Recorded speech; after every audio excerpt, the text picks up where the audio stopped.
When James Miller returned home from Vietnam in 1971, he never imagined his toughest battle would begin 50 years later.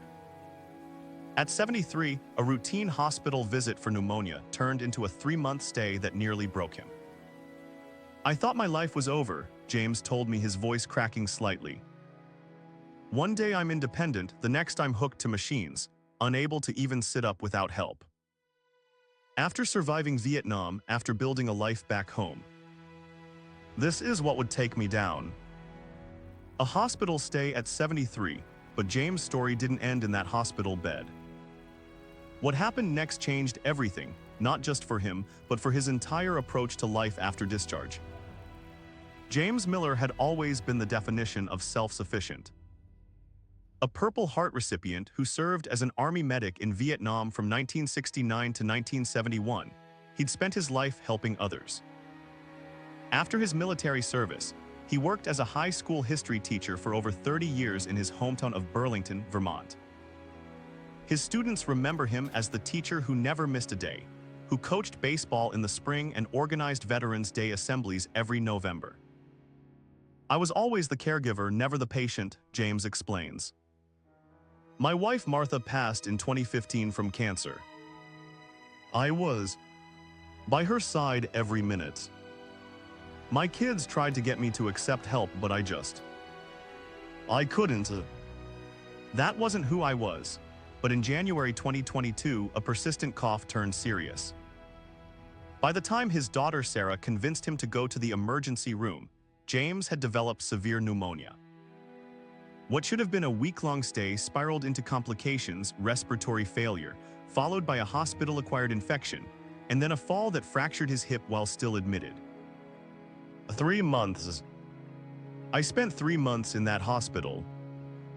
I lost 40 pounds. My muscles just disappeared." The doctors started using words like long-term care facility and permanent assistance. I couldn't process it.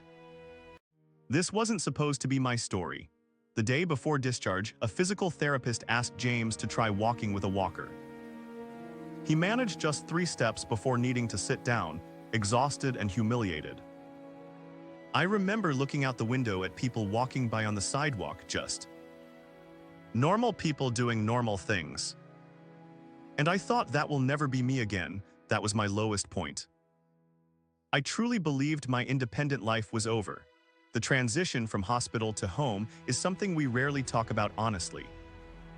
For veterans like James, it can be particularly difficult.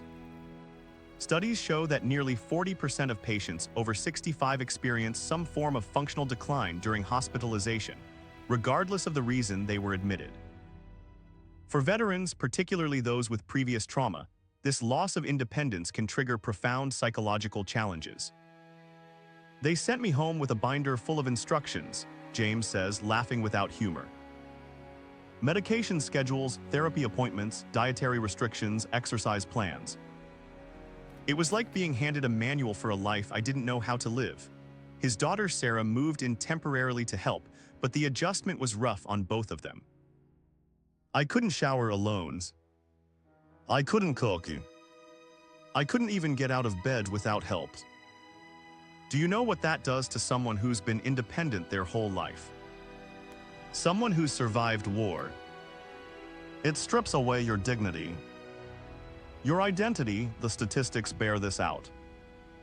According to research from the VA Health Administration, veterans experience readmission rates approximately 23% higher than non-veterans after hospital discharge, often due to challenges managing complex care needs at home. "The first week home, I refused to do my exercises. I wouldn't take my meds on schedule. I was just angry at my body, at the situation. Sarah was trying so hard and I was making it impossible. One night I heard her crying on the phone to her brother. She said, 'I don't know how to help him when he won't help himself.' That hit me hard. Really hard." For James, the wake-up call came from an unexpected source, another veteran he'd never met. "Sarah was at her wits' end with me. So she reached out to the local VA, and found this program where veterans visit other vets who are struggling after hospitalization. This guy Mark shows up at my door. Army, Afghanistan. Lost his leg. Younger than my own kids, Mark was part of a peer support program for veterans transitioning from hospital to home. His approach was different. First thing he says to me isn't, "How are you feeling?" or any of that. He looks around my living room. I've got my hospital bed set up there, all my medical supplies everywhere, and he says, "Nice field hospital you've got here, Doc." Called me Doc because I'd been a medic. Then he says, "What's your mission now?" James pauses here, his voice growing quieter. I said I didn't have one anymore. And Mark just laughs and says, "That's the biggest load of bull I've heard since basic training." Then he told me something I'll never forget. He said, "In the field, if you don't have a mission, they assign you one. Your mission right now is to recover enough to help the next guy." Something about that framing, the idea of recovery not just for himself, but as a mission with purpose beyond his own comfort, resonated deeply with James. It was like a switch flipped. I'd been seeing my recovery as this humiliating personal struggle. Mark helped me see it as a mission. Something bigger than me. Something with purpose. The next morning, James asked Sarah to help him set up a whiteboard in the living room. Together, they created a mission board, daily objectives, weekly goals, and a long-term mission statement: return to service. I started approaching my recovery like a military operation. Daily PT wasn't physical therapy anymore, it was physical training. Medications weren't pills I needed because I was weak, they were mission supplies. Every day, I'd check off my objectives. Every week, I'd assess progress toward the larger goal. One of the most difficult aspects of recovery for many veterans is asking for help. The military instills self-reliance, but successful post-discharge recovery often depends on community support. Mark connected me with a whole network of local veterans. Suddenly, I had guys stopping by, some I knew from around town but never knew were veterans, others completely new to me. Vietnam guys, Gulf War, Afghanistan, Iraq. This one guy must have been in his early 90s, Korea. They'd come by, share stories, help with exercises, or just sit and talk. Research consistently shows that social support is one of the strongest predictors of successful recovery after hospitalization. For veterans specifically, peer support from other veterans can be particularly effective, reducing readmission rates by up to 30% in some studies. There's something about talking to someone who gets it, who understands the particular kind of stubbornness veterans have, James explains. When my doctor tells me to do something, I might question it. When another vet who's been through similar challenges tells me, it just lands differently. James also found unexpected support from his former students. Sarah put something on Facebook about my situation, and next thing I know, I've got former students, some now in their 50s, showing up at my door. One brings groceries, another mows my lawn. This kid, well, not a kid anymore, who struggled in my history class back in '85, is now a physical therapist. He started coming by twice a week on his own time to work with me. This community approach created accountability that went beyond medical necessity. When you know people are counting on you to get better, when they're investing their time in you, you can't let them down. That's another military thing, I guess. You don't leave your people hanging. Recovery after extended hospitalization is rarely a straight line. For James, progress came in small increments, moments that might seem minor to others, but represented significant victories to him. The first time I could get from my bed to the bathroom without help, that was huge. I actually called Sarah just to tell her. She was at work and I called her for that. But she understood. She celebrated with me. Physical recovery after prolonged hospitalization follows a pattern familiar to many veterans, a series of objectives that build toward larger goals. I started marking my progress by what I called independence milestones. First shower alone. First meal I cooked myself, just oatmeal, but still. First time I could put on socks without that ridiculous grabber tool. James worked with his physical therapist to create recovery goals that were personally meaningful rather than just clinically relevant. The medical folks want you to be able to do certain movements, have certain ranges of motion. That's important, but it's abstract. I needed concrete goals. So we made a list: walk to the mailbox, then walk around the block, then walk to the corner store. 6 weeks after returning home, James faced a significant test, a follow-up appointment at the hospital. I was determined to walk in there. No wheelchair, no walkers. I'd worked up to using just a cane. Sarah wanted to drop me at the entrance, but I said no. I'm going to park in the lot and walk the whole way in. The walk from the parking lot to the doctor's office was exhausting but symbolic. Every step was me saying to that place, "You didn't beat me." I must have looked like a mess, stopping every few feet, sweating through my shirt, but I made it. The nurse who had taken care of me during my stay saw me walking in. She started crying. Then I started crying. It was a moment. Perhaps the most challenging aspect of James's recovery wasn't physical at all. It was reconciling his identity as a strong, independent veteran with his new reality of needed assistance and modified capabilities. There's this grief that comes with recovery. You're mourning the person you used to be, even as you're trying to rebuild yourself into someone new. As veterans, we're terrible at this part. We've been trained to push through, to never show weakness. Post-traumatic growth, the positive psychological change that can occur after challenging life circumstances, became an unexpected part of James's journey. Mark, my veteran buddy who first got me on track, he introduced me to this concept of post-traumatic growth. The idea that trauma, including medical trauma, doesn't just leave scars. It can also create openings for new kinds of strength. For James, this meant reconsidering his definition of strength itself. I had always equated strength with self-sufficiency, never needing help. But there's another kind of strength in vulnerability, in accepting support, in admitting limitations. That's been a harder battle than the physical recovery, honestly. Redefining what it means to be strong.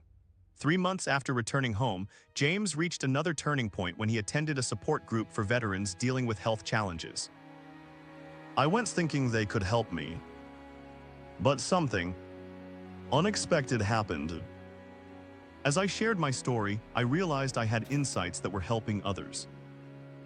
Younger vets dealing with their own recoveries. And suddenly, I wasn't just a patient anymore. I was back to being useful. This shift in perspective from receiving help to providing it proved transformative. There's this concept in recovery called helper therapy, the idea that helping others helps the helper. As veterans, we're wired to serve.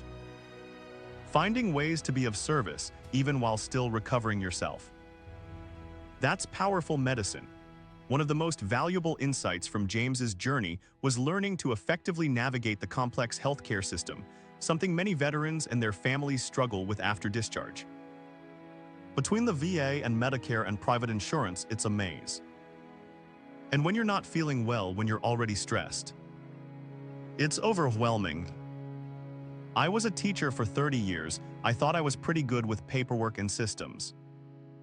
But this was next level. James and Sarah developed strategies that made a significant difference in his care quality. We created what Sarah called a medical battle plan, a binder with every doctor's contact information, every medication, every appointment. Oh yeah.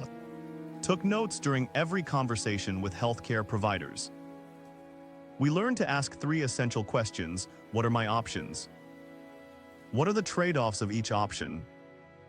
And what happens if I do nothing? This proactive approach transformed James from passive patient to active participant in his care. I started bringing a written list of questions to every appointment. I'd record the answers on my phone so I wouldn't forget. I learned to ask for clarification when I didn't understand medical terminology. Most importantly, I learned to be honest about what I could and couldn't realistically manage at home. James also discovered the importance of care coordination between different providers. I had 6 different doctors at one point. Primary care, pulmonologist, orthopedist, cardiologist, plus VA doctors. None of them talked to each other. Sarah and I became the communication hub. We'd tell each doctor what the others had said or prescribed. Several times, we caught potential medication conflicts this way. For many veterans, navigating between VA and non-VA healthcare systems presents particular challenges. James found that being direct about his veteran status made a difference. I started mentioning my military service to every new healthcare provider. Not for special treatment, but because it was relevant to my care. My experiences in Vietnam affected how I responded to certain treatments, certain environments. Good providers understood this and adapted their approach. 9 months after his hospital discharge, James had to confront a difficult truth: he would never return to his pre-hospitalization level of physical ability. This realization required a fundamental shift in how he defined independence. There was this grieving period. I had to accept that some things were permanently different now. I couldn't do everything I used to do, at least not in the same way. But the question became, does that mean I'm not independent? Working with both his healthcare team and his veteran support network, James began to reframe his understanding of independence. Independence isn't doing everything yourself. It's having agency over your life. Making your own decisions. Directing your own care. Sometimes that means accepting help, using tools, adapting environments, but still remaining in control of your life. This philosophical shift led to practical changes in James's home and routines. I had to swallow my pride and make modifications to my house. Grab bars in the bathroom. A railing along the hallways. A shower chair. These weren't signs of weakness. They were tactical equipment that extended my capabilities. James applies military analogies to help other veterans accept adaptive equipment and home modifications. I tell guys you wouldn't go into battle without the right gear, right? You wouldn't refuse body armor because you're tough enough without it. Same principle here. My cane, my shower chair, my pill organizer, that's my gear now. It's what allows me to complete the mission.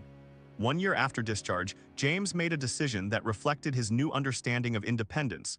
He moved from his 2-story home into a single-level apartment in a veterans community.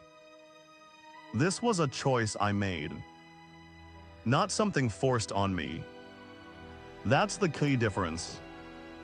I recognized that my energy was better spent on living fully rather than maintaining a house that no longer served my needs.